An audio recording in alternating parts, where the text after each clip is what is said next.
संसार में आने का क्या लक्ष्य है, क्या उद्देश्य है। हम इस संसार में मानव बनकर आए हैं। परमात्मा ने हमें मनुष्य दे दी है, मनुष्य का शरीर दिया है। तो ये जो मनुष्य का शरीर है, ये सांसारिक कार्यों को करने के लिए नहीं है।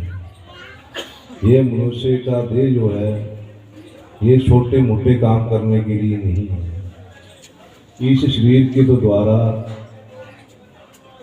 शास्त्र वेद, वेदों वेद अपने कर्तव्य कर्मों को कर और उसको परमात्मा के चरणों में अर्पित कर उस परमपिता परमात्मा की मुझे शरण मिले, उनके चरणों का अनुराग मिले और शरीर छोड़ने के बाद मुझे उस परमात्मा का वास मिले। इस कारण हमें ये शरीर मिला हुआ है। ये शरीर खाने पीने के लिए नहीं है। यथा योग्य मैंने खाना पीना भी है, यथा योग्य मैंने घर के काम भी करने, समाज के काम भी करने हैं, परंतु इन सब को करते हुए मुझे परमात्मा का भजन भी करना है, परमात्मा की कृपा प्राप्त करनी है। संसार में मैं कर्म करूं, पर वो अच्छे कर्म करूं, पवित्र कर्म करूं। कर्म मेरे ऐसे होने चाहिए, इतने पवित्र होने चाहिए, इतने शुद्ध कर्म मेरे होने चाहिए कि वो मैं कर्म करूं तो मेरे कर्म ही मेरी भक्ति बन जाए। यदि मैं शास्त्र विधि से कर्म करता हूं, नियम के अनुसार कर्म करता हूं, बड़ी पवित्रता के साथ कर्म करता हूँ और उन कर्मों को कर कर मैं परमात्मा को अर्पित कर देता हूँ, परमात्मा में समर्पित कर देता हूँ, तो वो कर्म मेरे भक्ति बन जाते हैं। हम बड़े बड़े यज्ञ करते हैं, बड़े बड़े अनुष्ठान करते हैं, उद्यापन करते हैं, व्रत रखते हैं। ये सब शास्त्रों ने मेरे लिए कहे हुए हैं और परमात्मा कहते हैं कि मत कर्म कृन् मत परमो मद भक्तः संगवर्जिता निर्वैर सर्वभूतेषु यः स मामेति पांडव। के अर्जुन, मत कर्म कृत, तो जो भी कर्म कर वो कर्म कर कर मुझे अर्पित करते हैं। हम व्रत रखते हैं, उद्यापन करते हैं, यज्ञ करते हैं, तो ये जितने भी मैं कर्म करूं, इन कर्मों में मेरी कोई अपनी कामना ना हो, मेरी अपनी कोई सुख की इच्छा ना हो, किसी भी प्रकार की मेरी इसमें लालसा ना हो। ये जितने भी मैं कर्म करूं, इनको कर कर परमात्मा में अर्पित करता हूं। आप उद्यापन कर रहे हैं, सत्यनारायण की कथा करते हैं, तो जो विद्वान आपसे ये कर्म करवाते हैं वो भी अंतिम में एक श्लोक बोलते हैं। हम उस श्लोक का जाने चाहे ना जाने, हम चाहें चाहे ना जाने, पर उस श्लोक का अर्थ ये है कि आकाशात् पतितं यथा गच्छति सागरम सर्वदेव नमस्कारः केशवं प्रतिगच्छति।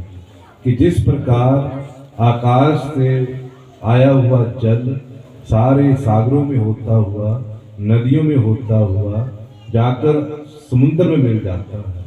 जितने भी जल है, नदियों का है, गंगा यमुना सरस्वती का जल है, जो आकाश से बारिश के रूप में जल नीचे आया है, वो सारे का सारा जितना भी जल कहाँ जाता है, वो सागर में चला जाता है।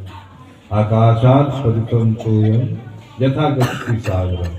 जिस प्रकार सारे का सारा जल आकाश में जाकर मिल जाता है, उसी प्रकार सर्वदेव नमस्कारः केशवं प्रतिगच्छति।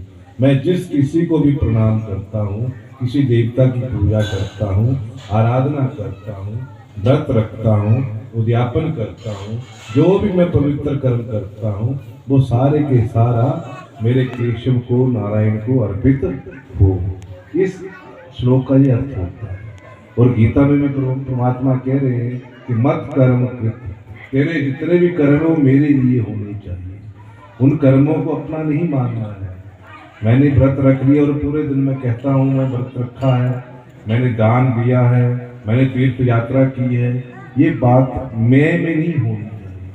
होना ये चाहिए कि परमात्मा ने मुझसे दान करवा दिया है, परमात्मा ने मुझसे यज्ञ करवाया है, परमात्मा ने मुझसे तीर्थ यात्रा करवाई है। हर काम में परमात्मा का नाम होना चाहिए और सारे का सारा जब कर्म परमात्मा को मैं अर्पित कर देता हूँ तो उस कर्म का मुझे कोई पाप और पुण्य नहीं लगता, ना तो उसका पाप लगता ना उसका पुण्य मिलता है। और जब इस पाप और पुण्य से मैं निवृत्त हो जाता हूँ, छूट जाता हूँ, तब मुझे परमात्मा की प्राप्ति होती है। मत कर्म कृत मत परमो, और परम का अर्थ होता है किसी व्यक्ति ने किसी के आश्रित होना है, किसी का सहारा लेना है।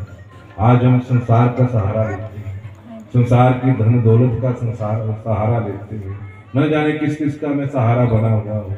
पर जो कोई भी वस्तु पदार्थ संसार की है जिसके मैं सहारे रहता हूँ, वो वस्तु पदार्थ खुद नश्वर है, नाश होने वाली है, तो वो मुझे सहारा क्या देगी। संसार की कोई वस्तु स्थिर रहने वाली नहीं है, कोई भी वस्तु सदा रहने वाली नहीं है। और मैं उस वस्तु का, उस धन दौलत का सहारा मान लेता हूँ कि मुझे इसका सहारा है। मान लो मैंने अपनी दौलत का सहारा माना, मेरे पास इतनी दौलत ना धन है, उसके बल पर मैं सब कुछ कर सकता हूँ, पर न जाने वो धन दौलत कब मेरे हाथ से चली जाए, उसका कोई विश्वास तो नहीं, उसका कोई विश्वास नहीं। पर परमात्मा कहते हैं यदि तू मेरे परायण हो जाए तो तुझे कभी